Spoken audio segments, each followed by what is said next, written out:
So the day is almost concluded. We have two more brief presentations from participants. The first one is actually a colleague of mine, so I'm very happy to have the chance for me to introduce him this time.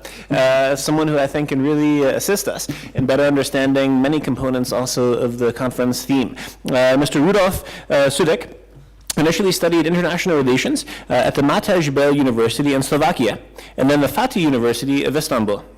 He completed several internships, most notably at the Ministry of Foreign Affairs of the Slovak Republic, Office of the Secretary of State of Defense of the Slovak Republic, and permanent representation of the Slovak Republic to the European Union, where he participated in Working Group for Enlargement of the EU and the Council of the EU.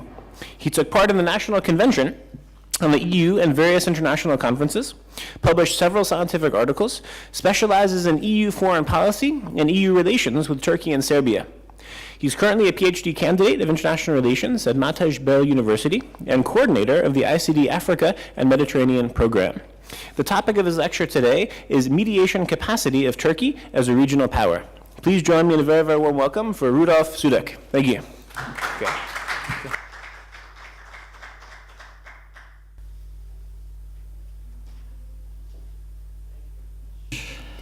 Thank you very much for the introduction.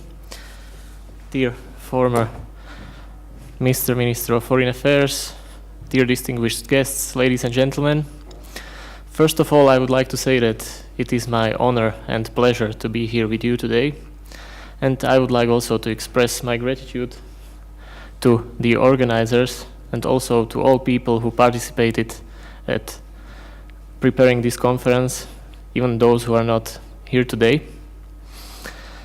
My topic is mediation capacity of Turkey as a regional power, and I think that it is a challenge for me because I'm not Turkish national, and to choose this topic at a conference at Turkish soil is a challenge, but challenges are not to be avoided but to be stand. For the beginning, I would like to start with a brief definition of mediation. It is an extension of negotiation process whereby an acceptable third party with no ultimate decision-making power intervenes to change the course and outcome of particular conflict to assist the disputants in their search for mutually acceptable agreement.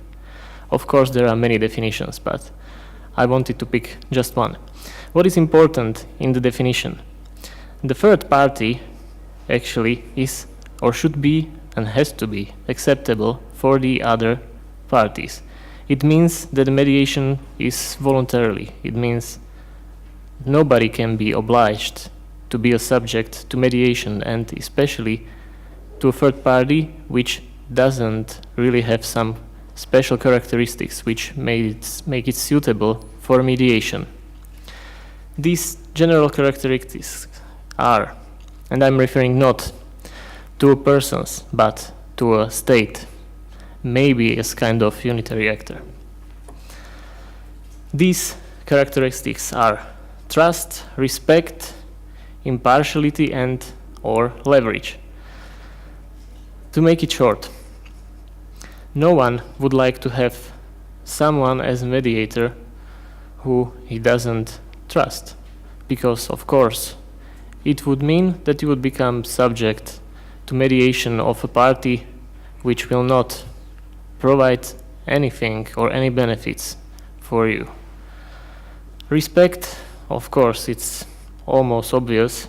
If a mediator doesn't possess enough respect, then he cannot bring anything to the table, because if he will do whatever and the other parties do not respect anything, it actually is useless. The third characteristic, actually impartiality, is not as obvious as the previous ones, because although we may see that in some cases mediator and successful mediator was impartial to the issue, in some other issues it was not the case. But this characteristic is pretty much connected to the trust and respect, because if you expect the mediator to favor the other side, you would not actually decide for this mediator. But if this mediator has enough leverage with both countries or states or parties of the conflict, as we may see, for example, when it comes to Kosovo status, the EU acts as a mediator, but it's not that much impartial. But since it has enough leverage with both parties, actually it's not that big problem for them to subject themselves to this mediation because they expect another benefits from future EU membership. Let us come to Turkey.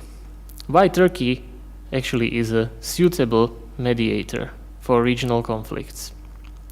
Of course, it's because of its geographical and, even better said, geopolitical position in the middle of various regions like Balkans, Caucasus, Middle East, Northern Africa, and so on. Of course, it's in some way bridging the so-called West and East because, as also Mr. Yashar today mentioned, it has multiple identities. So Turkey actually is closer to most of these actors or states than the states from other regions. Then when we look at the current state of play in EU accession process, it's not going very much forward these days, but at the same time this provides more independency to Turkish behavior and to their possibilities how to handle the other states, because maybe if the accession process was faster and Turkey would like to lean more towards the EU desired foreign policies, then it wouldn't have that good and close relations with other states which are not members of the European Union. And of course it's also a concept of the zero problems foreign policy, which doesn't mean that Turkey doesn't have any problems or any issues with neighbors and other states, but it meant that Turkey is more open to compromise in most of the issues, even when they're connected pretty much to the national interest. Let's have a look on the short list of some of the most important international conflicts in the region. These conflicts are happening, or actually some of them are frozen. On the territory of Georgia, of course, it's about South Ossetia and Abkhazia, then Nagorno-Karabakh conflict, Israeli-Palestinian conflict. Then developments in Syria, on one hand, it's of course internal conflict, but we know that Syria didn't actually conclude peace, for example, with Israel. Then we have issue of Iranian nuclear program. Then we have developments in Afghanistan, which are again also internal conflict, but at the same time it's connected to relations with Pakistan, which is very closely connected to this internal conflict. Then we have Kosovo status and name dispute of the official title of former Yugoslavian Republic of Macedonia, or in other words, just put it simply, Macedonia. In which of these conflicts Turkey can actually successfully, or at least come to the mediation and bring the disputing parties to the negotiation table. If we go on one-on-one basis or cases, indeed, we can see. Let's start with Georgia. It's in a sphere of influence of Russian Federation, and it would be really difficult for any state to meddle in this sphere of influence, not just for Turkey. So we may more or less rule out this one. Then when we have a look at Nagorno-Karabakh conflict, and when we connect it back to the characteristics of mediator, Turkey wouldn't be, and is not actually, very impartial in this conflict, and it doesn't have really good relations with Armenia. So again, the prospects of Turkey to become successful mediator in this conflict are not very high.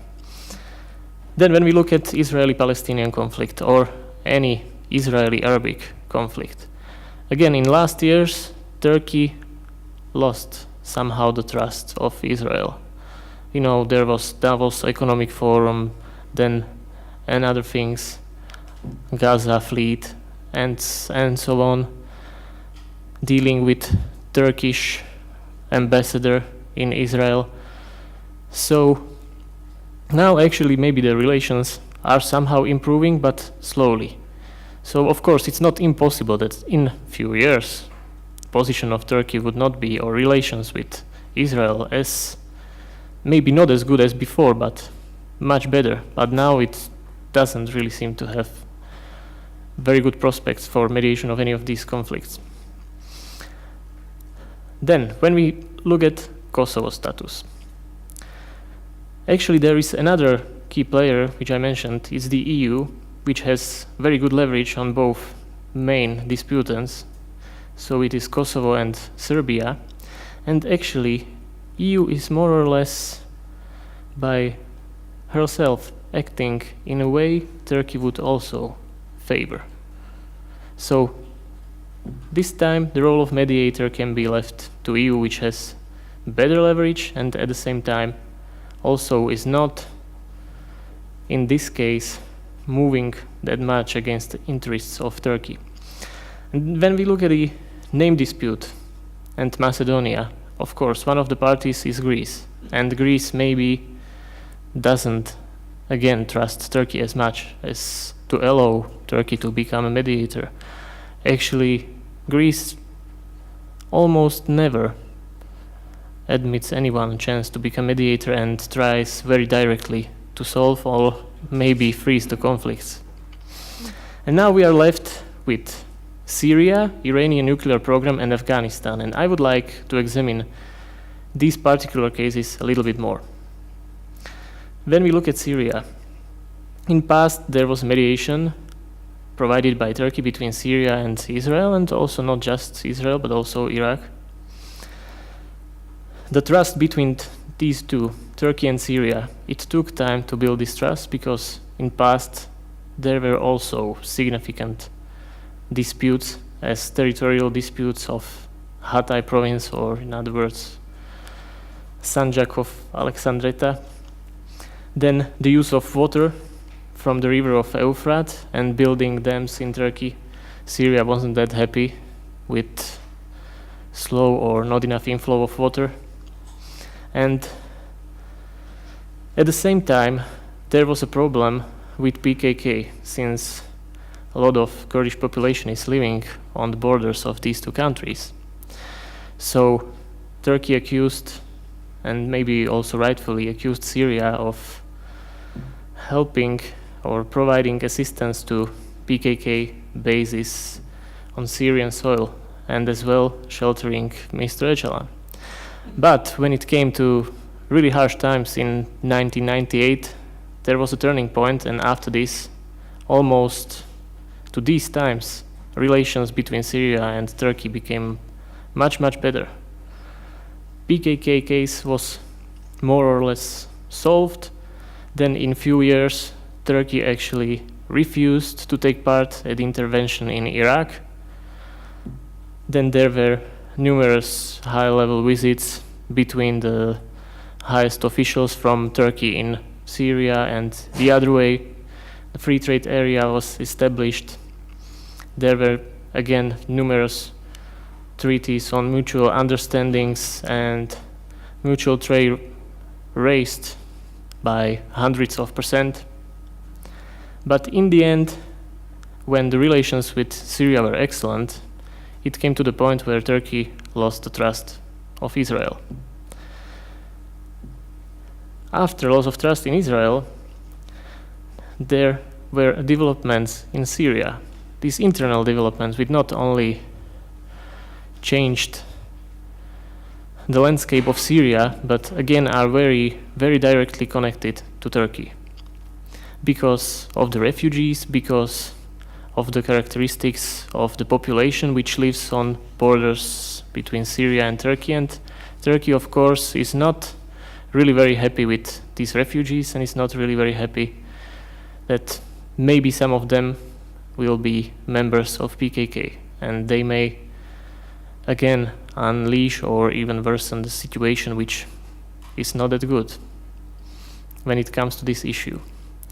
So to conclude, even that in last years relations between Turkey and Syria were very good. In last weeks, we may see that maybe every week the situation gets worse, as we also could have seen in transboundary killings and shootings from the Syrian side, which became another point of concern. Then, another example is Iran. Of course, Iran and Turkey are both Muslim nations. They, in some way, may look quite similar, because there are also very good relations. There are high top officials visits, as not long time ago of Prime Minister of Turkey in Iran. When we look at his quotes from these visits and previous visits, although they were taken from Iranian agency, so maybe they may not be that precise, but according to these quotes, Turkey actually supports wholeheartedly but peaceful nuclear program of Iran. And at the same time, there were some quotes in which Prime Minister of Turkey was quoted to say that those who actually are accusing Iran of attempts to gain nuclear weapons should get rid of these weapons at first. And we may think who was he mentioning. At the same time, when we look at these two states, they are both Muslim, but Turkey is secular, it's predominantly Sunni Muslim nation, and when we look at Iran, it's theocracy and predominantly Shia. So even then they are both Muslim, not that close. Then of course, Turkey is member of NATO and also favors the establishment of missile shield, which Iran is not favoring at all because is afraid that it could be used against Iran. Then they don't share their stances on Syria when Turkey doesn't support the government and President Bashar al-Assad anymore, but at the same time Iran is one of the last, let's say, friends of Syria in today's world. And many analysts say that actually Turkey and Iran are the main regional rivals who are striving for influence in the Muslim world. And even after those words of full support from the Turkish side to peaceful program of Iran, Turkey became one of those states who actually cut the imports of oil from Iran. So Turkey is not actually behaving clearly in one way, but tries somehow to balance between, we can say, Western and Eastern allegiances.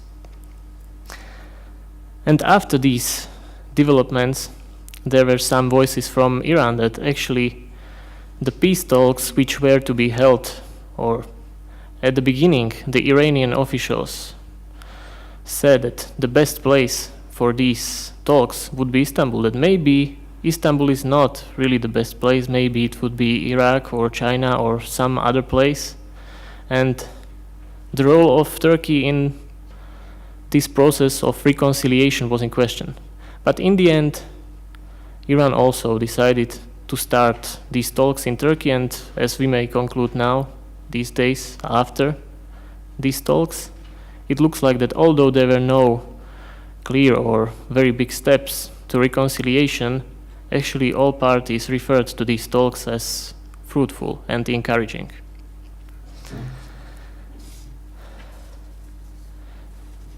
So, we may say that in case of Iran, it looks like that the role of Turkey as mediator, which is actually willing to do its best, is much more probable than in Syria. And the last case, Afghanistan, Turkey and Afghanistan share a long history of very good mutual relations. Afghanistan actually was the first state to recognize the independent modern Turkey. When it comes to ISAF, international operation in Afghanistan, Turkey from the beginning actually employed kind of different approach than the other states. So it was not that much militarily focused, but also focused on economic aid and development of infrastructure in some way. And also, Turkey is not somehow discriminating officials which could be somehow linked to Taliban. They don't make this division. And if you also look at it in the other way, Turkish embassy didn't become a place of bombing, or actually there were no violent deaths. Although, yes, there were deaths of Turkish soldiers, but they didn't die because of terrorist attack or anything like this. So we may see that the position of Turkey in Afghanistan is really different than those of some other NATO allies.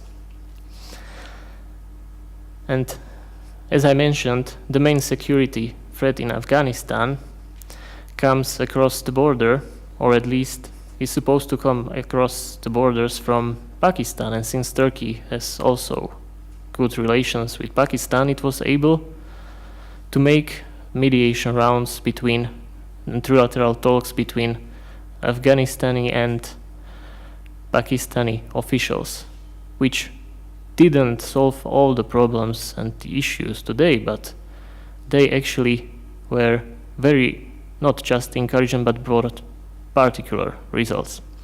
And officials of the other NATO allies, they voiced their support for the approach in Turkey, and they even said that maybe they would like somehow to copy the approach of Turkey and to gain better results.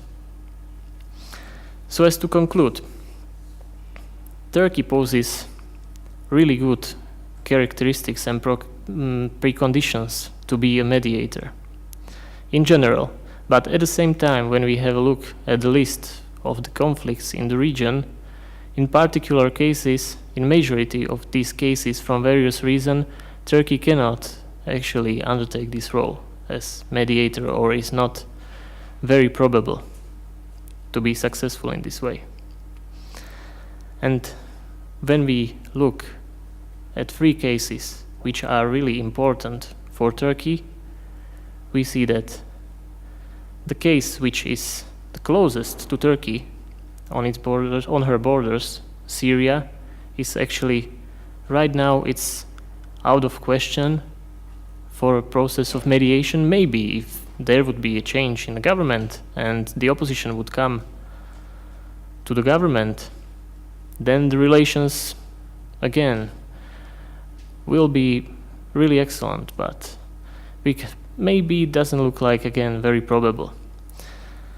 Then in the Iranian issue, we may conclude that Turkey has, again, a good position to mediate this conflict, which is not only between Israel and Iran, but is between Iran and almost the whole world, because it's represented by the Security Council plus Germany. And in the end, the greatest potential and expectations are actually in Afghanistan, where Turkey delivered a really very constructive role and is again expected to continue and even achieve better results. Thank you very much.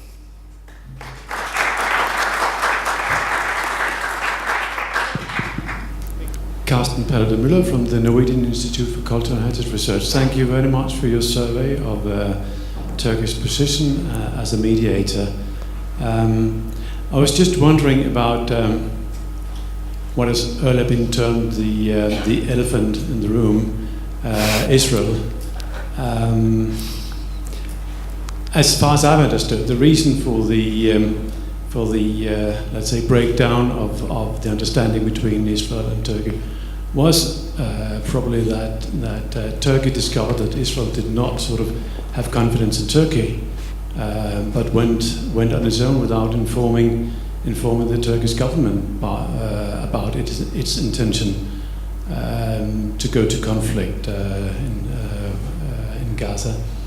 And that's one thing. And the other thing, which I think is difficult as well for Turkey, and as for anyone else, is that you might, what you referred to as a peace process, we might sort of ask ourselves, what peace process are we talking about here? I mean, it's a euphemism for something else which is going on, and perhaps it would just be difficult for Turkey to maintain this sort of confidence of Israel at the same time as building its position towards the Arab partners in the region. So it might be seen as a choice that Turkey had to make sooner or later. That's my sort of comment and embedded question. Okay, I just would like to say that more or less I fully agree with what you said about Israeli case. Of course, it is a choice, but if we look at Israel, if anybody disagrees with Israel and really express this disagreement, then it means that this actor is losing the confidence and trust of Israel. So actually Israel is, I would say, is not really relying on anyone, and maybe not even on United States. It looks to me that Israel is not as much friend of United States as United States are friend of Israel. So, Okay, like this. Final question in the back. Rudolf, thank you very much. I agree with you. I think Turkey shouldn't take place as a mediator role in any of these conflicts. And I would go even further. Probably my Turkish colleagues won't like this, but the reason I think I say that Turkey shouldn't take that role is perhaps Turkey doesn't have the right capacities and the power to act as a mediator in any of these conflicts. Like your examples in the context of Azerbaijan and Armenia. I mean, there's a Minsk group, which includes, major states. In the case of the Middle East conflict, you have the quartet. You have the major states and the European Union, etc. And any of these conflicts, they are frozen in a way, or they continue. And in a way, in the realistic way, Turkey wouldn't be able to do anything with those conflicts in a sort of substantial way. Because mediation is not just about sort of getting people together and they talk to each other. It's much more than that. Do you have finances so that you can support programs afterwards to take the mediation further for peacebuilding, etc.? Turkey doesn't have that kind of resources and capacities. But what Turkey is missing, I think that's really significant, is that Turkey could have played that sort of role of preparing the ground for mediation and work with other states for mediation. I think in the last few years, this is kind of like a reaction to pre-2000 period. It seems that everything done in the pre-2000 period was wrong, and now we have a different policy. And in that policy, the name of the game is that we are proactive. We go and sort of deal with all these conflicts without even thinking twice whether we can actually have the power and the capacities to deal with them. And hence, we are using the credibility, we are using the trust and confidence of these different neighbors you just mentioned. So in a way, now my question is coming, why Turkey is doing this? Because Turkey is not in a position to take that kind of independent foreign policy role in the sense that, oh, by the way, I'm going to now act. The reality of the international relations doesn't work like that. You really get the permission from certain states before you start to act in a certain way. So what's happening? What's your take on this? How come that Turkey has suddenly become a proactive member? Is that because certain states tend to fail to deal with those issues? Or is that they are sort of trying the sort of water in a way by using Turkey in different places? What's going on here?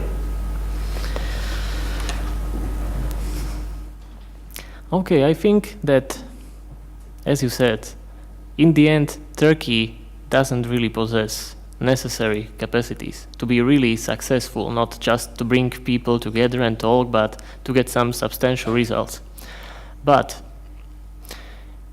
on one hand, it's kind of traditional approach of Turkey, not really that proactive approach, but when it comes to kind of stalemate in EU-Turkey relations, Turkey always tries more to somehow also approach the other actors, like, for example, Muslim states and other states, and Turkey tries now to be involved almost with everyone and tries to be really be